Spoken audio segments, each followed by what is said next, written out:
Hello everyone, welcome back to my channel Notasi kitchen. Notasi কিচেনের আজকের আয়োজনে থাকছে আপনাদের জন্য দারুণ মজাদার yummy softy chocolate cake, Cooper's স্টাইলের চকলেট কেক। এই কেকটা খেতে এতটাই টেস্টি হয়ে থাকে যে এই কেকটা একবার খাবে আমি শিওর সে এই কেকটার প্রেমে পড়ে যাবে।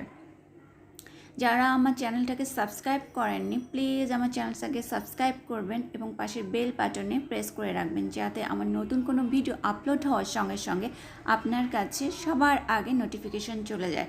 এবং যারা আমার চ্যানেলটাকে সাবস্ক্রাইব করেছেন তাদেরকে অসংখ্য অসংখ্য ধন্যবাদ। প্লিজ সবাই লাইক কমেন্ট শেয়ার করে আমার সঙ্গে থাকবেন এবং আমাকে সাপোর্ট করে যাবেন। কেকটি তৈরির জন্য প্রথমে আমি একটি 7 ইঞ্চি সাইজের মোল্ডে তেল ব্রাশ করে নিয়েছি এবং তাতে পার্চমেন্ট পেপার বিছিয়ে নিয়েছি। চকলেট প্রিমিক্স নিয়ে নিচ্ছি 130 গ্রাম, ফ্যাটানো ডিম নিয়ে নিচ্ছি 130 গ্রাম। ডিমটার অবশ্যই রুম টেম্পারেচারে থাকতে হবে। রুম টেম্পারেচারে পানি নিয়ে নিচ্ছি 14 গ্রাম, তেল 14 গ্রাম, কেক জেল 8 গ্রাম এবং নিয়ে নিচ্ছি চকলেট ইমালশন 1 টিস্পুন। এবার আমি চকলেট প্রিমিক্সটার সঙ্গে ফ্যাটানো ডিমটাকে দিয়ে দিব, দিয়ে কেক জেলটাকে দিয়ে দিব। এবার আমরা একটা ইলেকট্রিক বিটারের সাহায্যে খুব ভালোভাবে প্রিমিক্সটাকে বিট করে নিব। বিট করার সময় আমাদের খেয়াল রাখতে হবে আমরা যেন একদিক থেকে বিটটা করে থাকি। ক্লকওয়াইজ করলে ক্লকওয়াইজ করতে হবে, অ্যান্টি ক্লকওয়াইজ করলে অ্যান্টি ক্লকওয়াইজ করতে হবে। কখনো ক্লকওয়াইজ কখনো অ্যান্টি ক্লকওয়াইজ এটা করা যাবে না, এটা করলে আমাদের এই ফোমটা নষ্ট হয়ে যাবে। আরেকটা কথা, আমাদের ডিমটা যদি ফ্রিজে থাকে তাহলে অবশ্যই আধা ঘন্টা আগে ডিমটাকে বের করে রুম টেম্পারেচার এনে তারপর ডিমটাকে ব্যবহার করতে হবে। আমি আবারও ভালোভাবে বিট করে নিচ্ছি।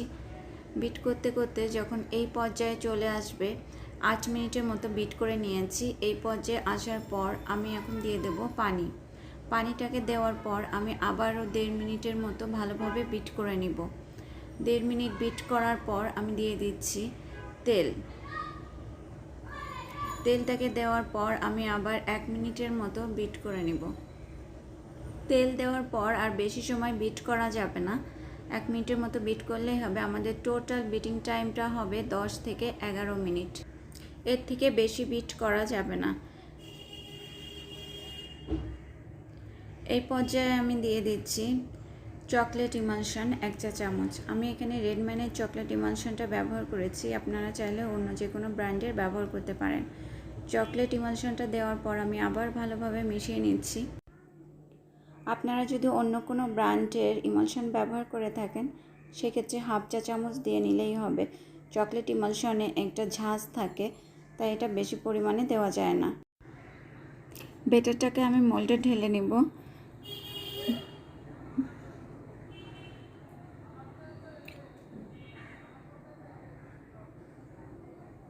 ঢেলে নিয়ে আমি একটু ভালোভাবে ট্যাপ করে নেব যাতে এর ভিতরে কোনো বাবলস থাকলে সেটা বের হয়ে যেতে পারে। ওদিকে আমি 180 ডিগ্রিতে 35 থেকে 40 মিনিটের জন্য কেকটাকে বেক করে নিয়েছি এবং আমি একটা স্টিক ঢুকিয়ে দেখছি কেকটার ভিতরে কোনো অংশ কাঁচা আছে কিনা। দেখেন আমার স্টিকটা একেবারে পরিষ্কার এসেছে, কেকটা খুব ভালোভাবে বেক হয়ে গিয়েছে। এখন আমি কেকটাকে আনমোল্ড করে নিব, তবে তার আগে কেকটাকে ভালোভাবে ঠান্ডা করে তারপর মোল্ড আউট করে নিব। ঠান্ডা হওয়ার আগে কেকটাকে মোল্ড আউট করতে যাবেন না, এই কেকটা এতটাই সফট থাকে যে গরম অবস্থায় যদি মোল্ড আউট করতে যান তাহলে ভেঙে যাওয়ার সম্ভাবনা থেকে যায়।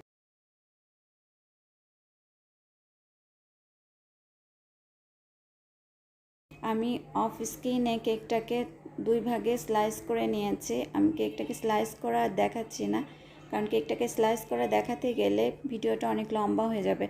এবার আমি উপরে সুগার সিরাপ ব্রাশ করে নিয়েছি। 100 গ্রাম পানির সঙ্গে 30 গ্রাম চিনি মিশিয়ে আমি সুগার সিরাপ তৈরি করে নিয়েছিলাম, সেটাকে ব্রাশ করে নিয়েছি। এবার কেকটাকে আমি ক্রিম লাগিয়ে নিয়েছি। উপরের পার্টটাতেও আমি সুগার সিরাপ ব্রাশ করে নিব। ভালোভাবে সুগার সিরাপ ব্রাশ করে নিতে হবে। কেকটা খুব সফট থাকে তাই সুগার সিরাপ খুব বেশি ব্রাশ করার প্রয়োজন নেই। এবার আমি ক্রিম লাগিয়ে ক্রাম কোট করে নিচ্ছি। কেকটাকে ক্রাম কোট করে নেব। যদি আপনারা কেউ মনে করেন যে এই পর্যায়ে ক্রাম কোট করার পরে 10 মিনিটের জন্য ফ্রিজে রেখে দিতে পারেন। আমি আর ক্রাম কোট করে ফ্রিজে রাখছি না, আমি সরাসরি ডেকোরেশন করে নিচ্ছি, ফাইনাল ডেকোরেশন করে নিব। আমি আবার ক্রিম নিয়ে নিয়েছি, ক্রিম নিয়ে ফাইনাল ডেকোরেশন দিয়ে দিচ্ছি। আমার ফাইনালি ডেকোরেশন করা শেষ।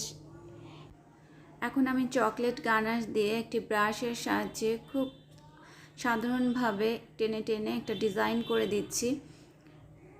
দেখেন আমি চারপাশ থেকে চকলেট গানাশ দিয়ে ডিজাইনটা করে দিচ্ছি। ডিজাইনটা করার পর আমি উপরে কিছু চকলেট টপার বসিয়ে দিচ্ছি। এই টপারটা আমি নিজে করে নিয়েছি। কিছু চকলেট টপার আমি এইভাবে সুন্দর করে দিয়ে দিচ্ছি। আসলে কেকের ডিজাইনটা আপনার যার যার ইচ্ছা মতো করে নিতে পারবেন। আমি জানি আমার যারা ভিউয়ার্স আছেন তারা আমার থেকেও আরও সুন্দরভাবে কেকের ডিজাইন করে নিতে পারবেন। আমি জাস্ট আপনাদের শুধু একটা নমুনা দেখালাম। আমার কেকটা কমপ্লিট, দেখতে অনেক সুন্দর হয়েছে, তাই না? আমি আপনাদের এখন কেটে দেখাচ্ছি কেকটা কতটা সফট হয়েছে।